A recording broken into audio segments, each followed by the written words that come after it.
업로드하지 못해 죄송합니다. 편집자인 제가 라면 사러 가다가 발목이 부러져 업로드하지 못했습니다. 다시 한번 죄송합니다. 최회동 법무사님의 회생 이야기 시작하겠습니다.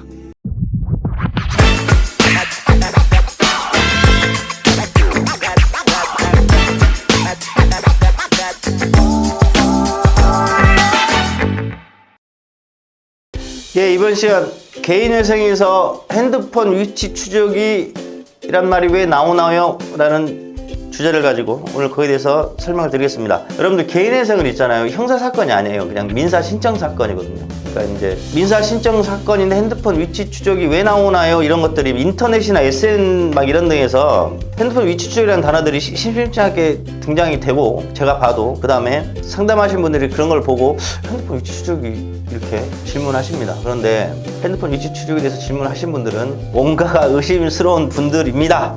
물론 안 그렇고 정말 궁금해서 질문하신 분들도 있습니다. 그래서 거기에 대해서 설명드리겠습니다. 자, 핸드폰 위치 추적은 있잖아요. 형사 범죄 사건 뭐 이런 것처럼 법원에서 영장 발부해가지고 그 사람 핸드폰을 강제로 다 확인하는 게 아닙니다. 확인하는 게 아니에요. 이거는 민사 신청 사건입니다. 민사 신청 사건. 그냥 법원에서 핸드폰 통화 내역 6개월에서 1년치를 제출하라고 보존 공고 명령이 내려오는데, 이거를 제출하지 않으면 개인회생 사건이 기각이 되거나 여러분들 조건부 인가가 나옵니다. 조건부 인가. 조건부 인가에 대해서는 뭐 제 영상 찾아보시면 예전에 다 올려드렸거든요. 왜 법원에서 신청 채무자 6개월에서 1년치의 통화 내역을 제출하라 하냐? 의심스러울 때. 뭔가가 의심스러우니 법원에서 그거를 확인하기 위해서 여러분들 그걸 제출하는데요. 그 통화 내역 기록 보면 여러분들 내가 어디서 통화를 하잖아요. 그러면 그 기지국 위치, 그 다음에 어디서 받잖아요. 어디서 받은 위치, 이것들이 6개월 1년치가 싹 나옵니다. 그러면 이거를 확인하는 이유가 뭐겠어요? 법원에서 주로 두 가지 이유가 있거든요. 첫 번째, 소득 활동을 정말 제대로 하고 있는지, 두 번째, 그 사람 주소지가 정말 신청한 대로 거기가 맞는지에 대해서 확인하기 위해서 여러분들 그걸 내라 합니다. 놀랬죠, 여러분들? 실제 여러분들 개인회생은 참 어려운 채무자를 위해서 좋은 제도입니다. 그런데 남용이 되고 악용이 되기 때문에 이거를 잡아내기 위해서 법원에서 신청 채무자 스스로 통화 내역 6개월 1년치를 제출하라 명령을 내리고, 여기에 응하지 않을 경우 기각을 시켜버립니다. 소득 확인으로는 어떤 식으로 하냐면, 어떤 신청 채무자가 개인회생 신청 직전까지 전혀 소득 활동이 없었던 사람이에요. 그런데 개인회생 신청서와 맞물려서 근로계약서가 작성이 되고 법원에 신청이 딱 들어왔어. 그러면 법원은 일단 의심을 하게 됩니다. 아니, 소득활동을 전혀 하지 않았는데 개인회생 신청하려고 딱 봤더니 그것도 최저 시급으로 해서 딱 소득활동 한다만 나와. 그럼 이거를 그냥 믿어주지 않습니다. 악용하는 사람들이 많기 때문에. 그래서 통화 내역 내놔봐, 이럴 거 아니에요? 그러면 너가 소득활동 한다는 곳에 아침 출근 시간, 퇴근 시간, 오후 시간, 거기서 수신과 발신 내역들이 다 있어야 되죠. 이런 확인용이에요. 두 번째, 이런 분도 많죠. 기존에 500만 원짜리 A라는 기업에 다녔어요. 근데 개인회생 신청 직전 드라마틱하게 200만 원짜리 B라는 중소기업에 다니게 돼요. 그래서 내 한 달 소득 200으로 신청이 딱 들어왔어. 그럼 법원에서는 500 벌다가 신청일자 200이야. 의심스러워지는 거죠. 의심스러워.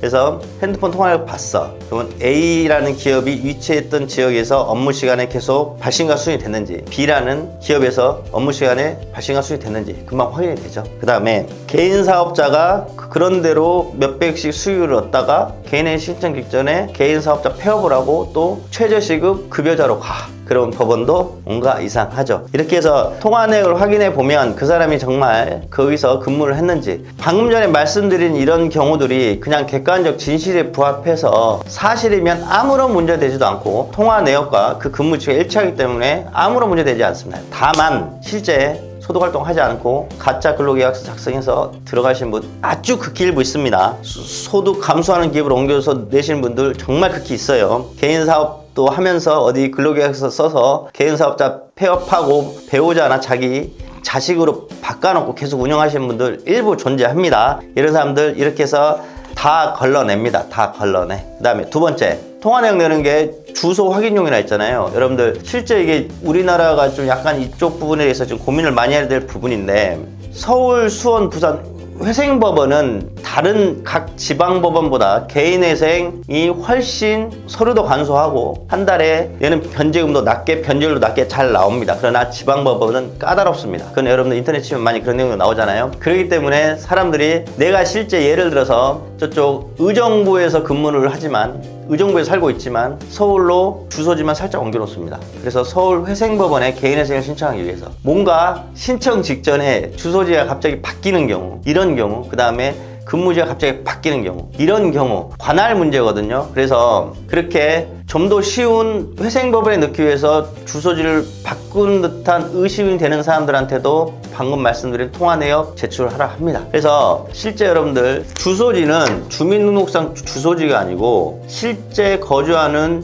실제 거주지가 여러분들 내 관할이거든요. 그렇기 때문에 통화내역 보면 이 사람 잠자기 전에 저녁에 어디서 발신, 수신, 아침에 눈 뜨면 발신, 수신 다 나오잖아요. 이렇게 해서 여러분들 관할 위반인지를 확인하기 위해서 여러분들 통화내역이 필요한 겁니다. 여튼 대부분의 신청자분들은 안 그러시는데 일부 신청자가 이런 분들이 있기 때문에 법원은 개인회생이 남용이나 악용을 막기 위해서 그런 일부의 이런 사람들이 하는 것들을 압니다. 그래서 그거를 적발해내기 위해서 인터넷 또는 위치 추적, 정확히 말하면 그 신청 채무자의 6개월에서 과거 1년치 통화 내역을 제출해서 이런 것들을 다 적발해냅니다.